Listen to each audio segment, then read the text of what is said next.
네, 북한 문제와 한반도 외교안보 뉴스를 심층 분석하는 한반도 리뷰 시간입니다. 오늘은 이대 북한학과 박원곤 교수 나오셨습니다. 어서 오세요. 네, 안녕하세요. 네, 북한이 지난주에 한국발 무인기가 발견됐다고 주장한 직후에 김여정 노동당 부부장이 담화를 열었는데 구체적인 설명이 있어야 된다. 그리고 서울이 궁리하는 조한 관계 개선은 망상이자 개꿈이다. 이렇게 또 비난을 했더라고요. 그렇습니다. 가장 큰 목적은 그들이 말하는 적대적 두 국가론을 확증하는 그런 작업이라고 판단이 되는데요.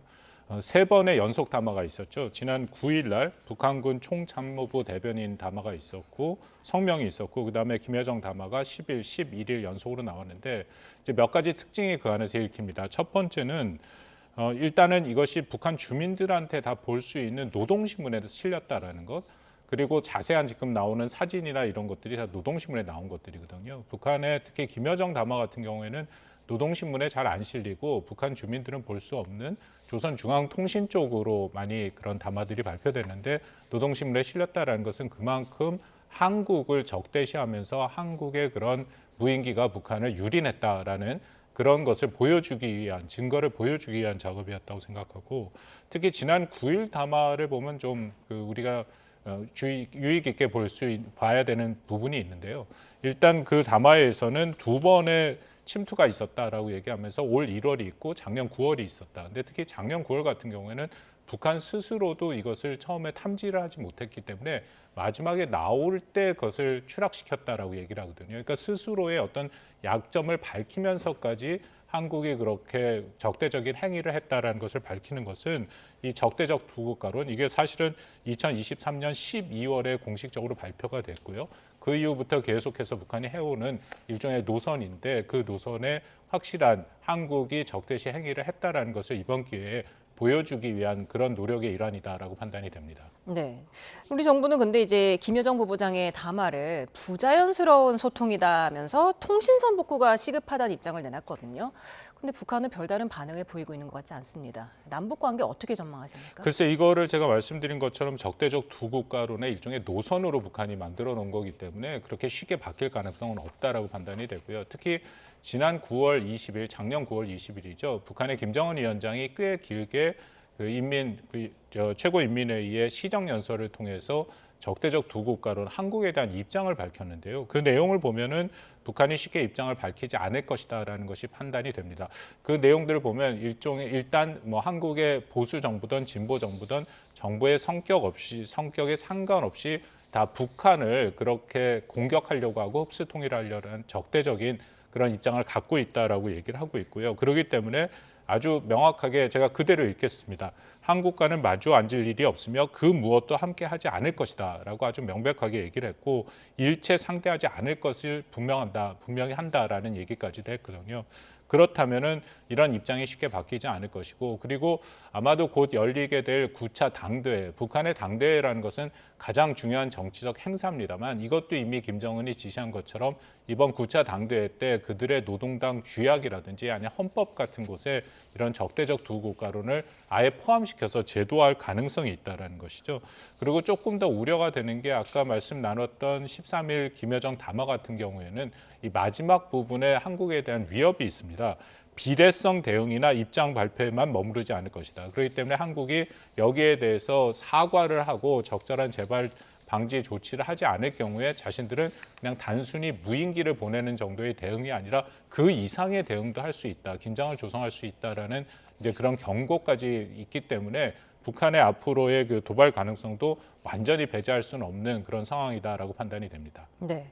그런데 이제 정동영 통일부 장관은 북한의 사과 요구에 진상조사단이 신속하게 움직이고 있고 이게 결과가 나눈 대로 상응 조치를 할 거라고 말했는 반면에 위성락 안보실장은 북한도 무인기를 보낸 적이 있다. 균형적으로 좀 처리를 해야 된다면서 시각차를 보였거든요. 이건 왜 그렇다고 보십니까? 그렇습니다. 분명한 시각차가 방금 말씀하신 것처럼 읽히고요. 예를 들어서 정동영 장관 같은 경우에는 2020년 서해 공무원 피격 사건 때 북한의 최고 지도자가 사과와 유감 표명을 한 적이 있다라는 얘기를 했습니다. 그래서 아마도 이번 사건의 전모가 밝혀지면 북한에 사과할 의도가 있다라는 식으로 얘기를 했고요.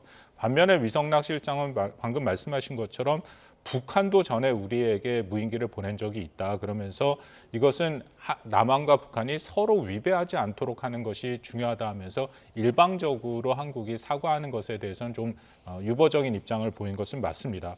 이것을 사실을 좀 확인해 볼 필요가 있는데요. 사실 맞습니다. 2014년부터 북한이 약 10여 차례 한국에 무인기를 보냈었거든요. 2014년이 처음인데 당시에 경기 파주와 백령도 강원 삼척에서 추락한 무인기가 있습니다. 그 무인기는 명백하게 북한에서 온 것이다라는 것이 확인이 됐음에도 한국이 확인했죠.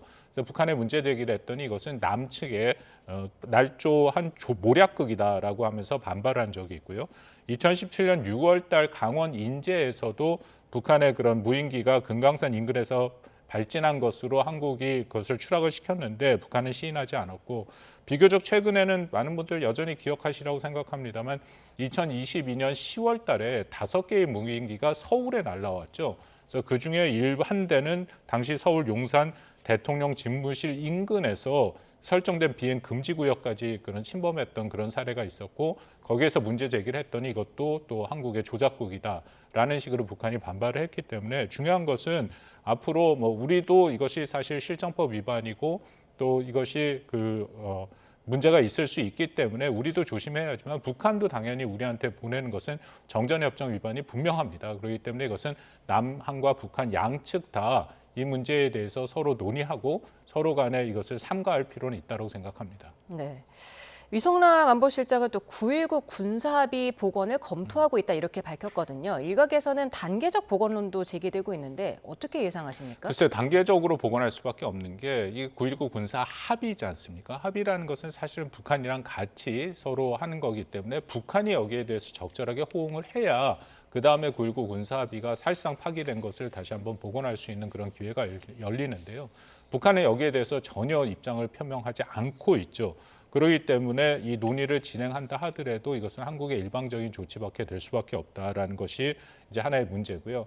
또 단계적으로 복원한다는 것은 일단은 북한이 만약 거기에 호응을 해온다면 우선적으로 할 것은 남북 간의 군사적 긴장이 조성될 수 있는 그런 아주 위험한 지역부터 안전 조치가 필요하다. 예를 들어서 NLL 북방 한계선 인근 지역에서의 한포 사격이라든지 훈련 같은 경우에는 지금도 화면에 나옵니다만 저 분야에서 저 지역에서 여러 차례 남북 간의 충돌이 있었기 때문에 제일 위험한 지역이죠. 그래서 저기부터 좀 그렇게 서로 간의 이 훈련을 하지 않도록 하는 그런 합의를 복원할 필요가 있고요. 근데 다만 이것을 단계적으로 한다는 것은 정찰 감시 같은 경우에도 군사 방계선에서 못하도록 돼 있습니다.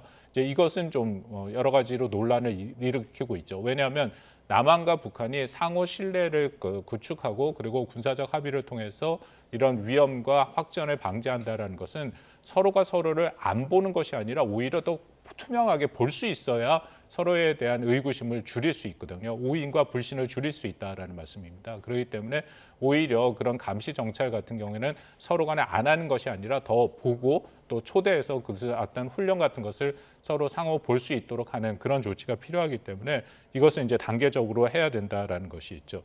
근데 거듭 말씀드립니다만 이것은 일단 우리 한국 정부에서는 준비하고 있는 것으로 알고 있습니다만 북한이 여기에 대해서 일정 수준 호응이 있어야 합의에 대해서 단계적 진전이 복원에 대한 진전이 있으리라고 생각합니다. 네. 사실 올해 초에 북한 9차 당대회가 열릴 것으로 전망이 됐는데 아직까지는 소식이 없습니다. 앞서서 어제 청년동맹 80주년 기념식이 개최가 됐는데 굉장히 성대하게 치러진 것 같아요. 그렇습니다. 북한의 일단 청년동맹이라는 것은 북한의 그 4대 외곽 조직 중에 하나고요. 청년들에게 당의 노선과 체제에 대한 충성심을 주입하는 그런 역할을 하고 있죠. 이게 1946년에 처음 구성이 됐는데 당시의 이름은 북조선 민주청년동맹이었습니다. 그러다가 2021년 지금의 이름인 사회주의 애국청년동맹으로 바뀌었는데요. 노동당원을 제외하고는 14세에서 30세까지의 학생과 청년이 다 가입해야 되고 그리고 전체 숫자는 약 500만 명 정도 된다라고 알려져 있습니다. 이번에 이런 80주년이라 해서 성대하게 이런 기념식을 했는데 저기 보이는 장면이 김일성 경기장이죠. 김일성 여기는 약 10만 명이 들어가는 아주 대규모 그런 시설이기도 하고요. 여기서 북한의 김정은이 강조한 것은 혁명 위협에 계승을 해야 된다. 그러니까 북한의 청년 세대 같은 경우에는 모든 국가의 청년 세대가 다 비슷합니다만 매우 중요하죠. 미래를 끌어가야 할 세대이기 때문에. 그렇지만 북한의 입장에서는 특히 청년 세대에 대한 우려가 큽니다. 이 청년 세대들은 이른바 장마당 세대라 해서 천의 그 전 세대, 혁명 세대라고 불리는 그 세대와 분명히 차이가 있는데 두 가지 측면에서 차이를 보입니다. 하나는 이들은 외부에 대한 문화, 특히 북한이 괴뢰 문화라고 부르는 한국 문화에 대한 접촉 빈도가 높은 세대고요. 또 하나는 정부에 대한 충성심과 의존도가 덜합니다. 왜냐하면 장마당 세대라고 불려서 이것은 태어날 때부터 자기 어머니가 장마당에서 경제활동을 해갖고 이들을 먹여 살렸기 때문에 정부에서 사회주의 체제에서의 정부에 대한 충성심이 약하죠. 그렇기 때문에 이런 대규모 행사를 벌림으로써 이런 청년들의 사상 투쟁과 사상 무장을 강화하는 이제 그런 효과를 노리고 있다라고 판단이 됩니다. 네, 이 기념 대회에 어제 러시아 파병 군인들이 참석을 한 모양입니다. 이들을 가리켜서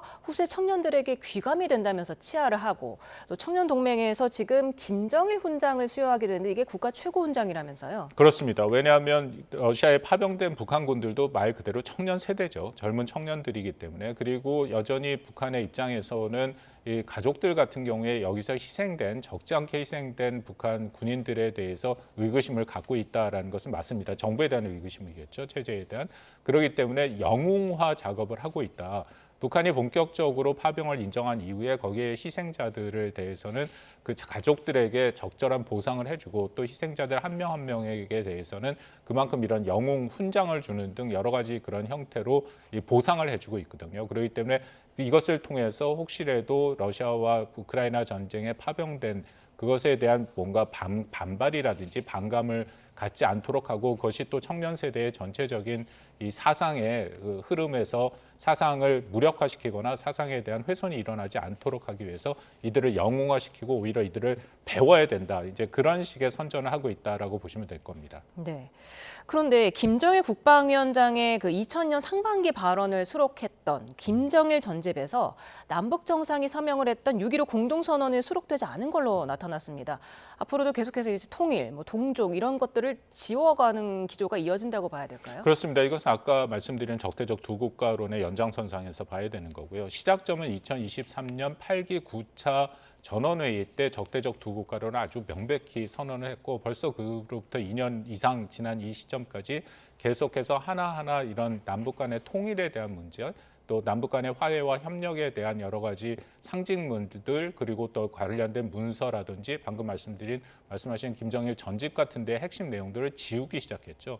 또 6.15 남북, 특히 6.15 남북 공동선언이라는 것은 사실 남북 간의 화해 협력의 상징적인 그런 의미를 갖고 있는데 이것을 지운다라는 것은 적대적 두 국가로서의 한국의 규정, 한국의 정체성을 명백하게 규정하겠다라는 것이고 그리고 본격적으로 여기에 대해서 왜 자신들이 적대적 두 국가론을 해야 되는지에 대해서는 그간의 설명이 없다가 아까 잠깐 말씀드린 작년 9월 21일 김정은의 최고인민회의 시정연설부터 이제 본격적으로 설명을 시작을 했습니다. 그 설명을 통해서 한국은 이렇기 때문에 적대적 국가로 둘 수밖에 없다라고 얘기를 하고 있고요. 그래서 앞으로 상당 기간 이 노선이 바뀌지 않는 한 이런 식으로 남북 간의 관계를 완전히 단절하고 한국을 적대시하는 그리고 그간에 있었던 통일에 대한 많은 상징들과 그런 것을 지우는 작업은 지속되리라고 생각합니다. 네, 북한은 또 제9차 당대회에 맞춰서 대규모 열병식을 준비하는 것으로도 알려졌습니다.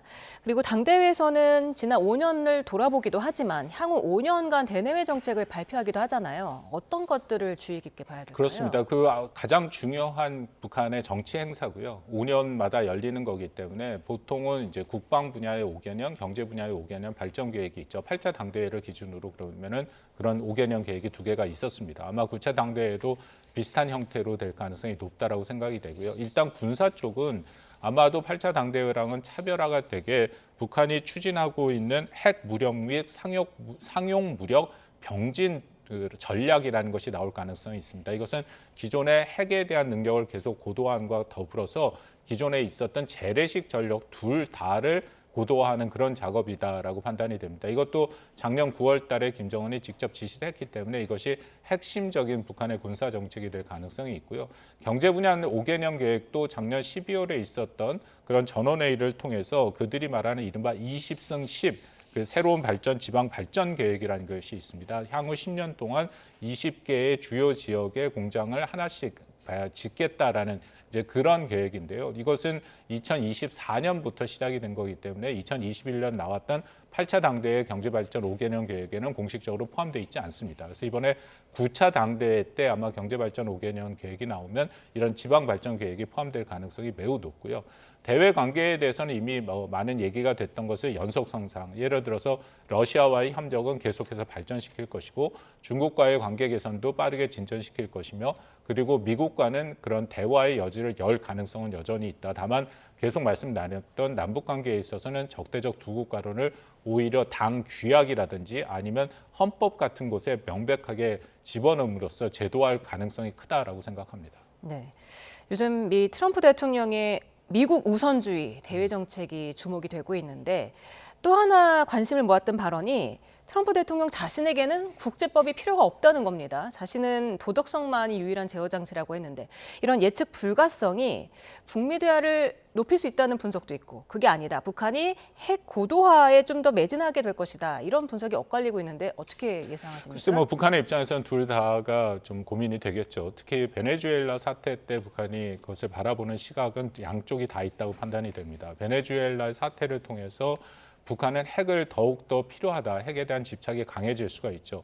왜냐하면 북한이 늘 자신들의 핵의 정당성, 필요성을 얘기할 때 사담 후세인의 이라크라든지 카다피의 리비아 같은 경우에 핵이 없기 때문에 그들 지도자가 비참한 최후를 맞이했다라고 얘기를 하거든요. 그래서 이번에 베네수엘라 마두로 같은 경우에도 비슷하게 그만큼 국가에 힘이 없었기 때문에 이런 일을 당했다라고 얘기하면서 핵에 대한 집착을 강화할 가능성이 있습니다. 근데 더불어서 방금 말씀하신 것처럼 트럼프의 불예측성, 본인만이 국제법도 다 무시하는 이런 형태로 본다면 특히 이번에는 단순히 의지만 보여준 것이 아니라 실제 군사력을 동원해서 타국 주권 국가의 지도자를 납치를 했던 체포를 했던 그런 식의 작전까지 했다는 모습은 북한의 김정은 입장에서도 적지 않은 부담이 될 가능성이 있죠. 2017년 같은 경우에도 화염과 분노로 대표되는 그런 굉장히 강력한 그런 위협과 또 무력 시위를 경험했기 때문에 향후 만약에 트럼프가 예를 들어서 올 4월달 베이징에 와서 그런 미국과 중국과의 정상회담이 예상이 되고 있는데 예정이 돼 있는데